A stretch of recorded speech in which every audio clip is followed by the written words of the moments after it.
गरीब किसान का लाचार बेटा। उत्तर प्रदेश के एक छोटे से गांव में रामेश्वर नाम का एक गरीब किसान रहता था। उसका घर मिट्टी और फूस का बना था। सुबह की पहली किरण के साथ ही वह खेतों की ओर निकल जाता, जहां वह दूसरों के खेतों में मजदूरी करता था। खुद की जमीन बस इतनी थी कि उसमें मुश्किल से 2 वक्त का अनाज उग सके। फिर भी रामेश्वर अपने परिवार से बेहद प्यार करता था। पत्नी सीता और 10 साल का बेटा मोहन उसकी दुनिया थे। मोहन बहुत समझदार और होशियार लड़का था। स्कूल में हमेशा पहले नंबर पर आता, लेकिन गरीबी उसकी राह में दीवार बनकर खड़ी थी। गांव के स्कूल में 5वीं तक ही पढ़ाई होती थी, आगे की पढ़ाई के लिए शहर जाना पड़ता था। रामेश्वर का सपना था कि उसका बेटा अफसर बने, लेकिन पेट की भूख और कर्ज का बोझ उस सपने को हर दिन कुचल देता था। एक शाम खेत से लौटते हुए रामेश्वर के पैरों में कांटा चुभ गया। वह लंगड़ाते हुए घर पहुंचा। सीता ने चिंता से पूछा, क्या हुआ जी? रामेश्वर बोला, कुछ नहीं, कांटा लगा है, कल निकाल दूंगा। पर अगले ही दिन वह कांटा पस बन गया और धीरे धीरे रामेश्वर का पैर सूजने लगा। गांव में डॉक्टर नहीं था, बस झोला छाप वैद्य था जिसने तेल लगाकर कहा, आराम करो।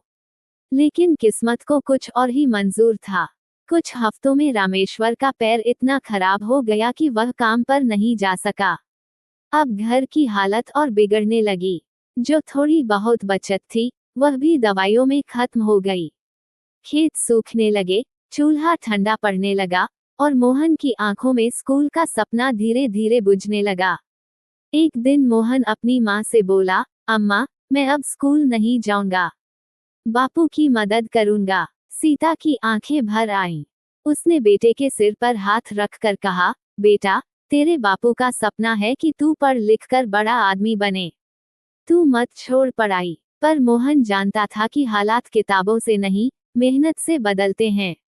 अगले दिन वह गांव के ठाकुर के यहाँ पहुंच गया और बोला, मुझे काम चाहिए।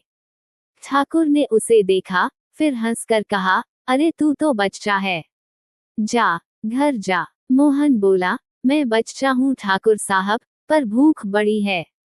उसकी बात में कुछ ऐसा दर्द था कि ठाकुर ने उसे अपने खेतों में मजदूरी पर रख लिया। रोज सुबह वह स्कूल जाता, फिर दोपहर में खेतों में काम करता। थक जाता, पर चेहरे पर मुस्कान रहती। माँ को झूठ बोलता कि ठाकुर जी पढ़ाई में मदद कर रहे हैं। धीरे धीरे साल बीतते गए। रामेश्वर अब लगभग चल नहीं सकता था। मोहन बड़ा हो गया था, पर जिंदगी की मजबूरियों ने उसे उम्र से पहले ही बूढ़ा बना दिया था।